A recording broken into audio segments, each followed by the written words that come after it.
ATM আজহার তার যে মুক্তি দেওয়া হইল এবং কোনো পদ্ধতি অনুসরণ না করে বা অন্যায়ভাবে তাকে আসলে মুক্ত করা হইলো, কোনো বিচার প্রক্রিয়ার ভিতর দিয়ে না গিয়ে আমরা এটার প্রতিবাদ জানাই। আজকে এখানে একটা প্রোগ্রাম করতে আসছি গণতান্ত্রিক ছাত্র দলের ব্যানারে, কিন্তু আমাদেরকে এখানকার গুপ্ত দলের বা আমরা যদি বলি শিবিরের যারা আছে বা জামাতের যারা আছে ওরা আমাদেরকে প্রোগ্রামটা করতে দেয় নাই এবং আমাদের একাধিক কর্মীকে এবং আমাদের কমরেডদেরকে তারা আহত করছে এবং রক্তাক্ত করছে। শাহবাগের এস্টাবলিশমেন্টের পক্ষে কাজ করেছে, তাদের উচিত নিঃশর্তে ক্ষমা চাওয়া।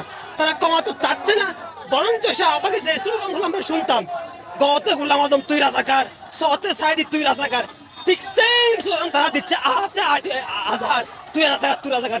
এটা আওয়ামী লীগ দিয়েছিল এই স্লোগান। আপনারা কি আওয়ামী লীগের প্রজেক্ট আপনারা কি ভারপ্রাপ্ত? এবার হবে প্রতিশোধ আর নয় প্রতিরোধ, লড়াই লড়াই লড়াই জয়।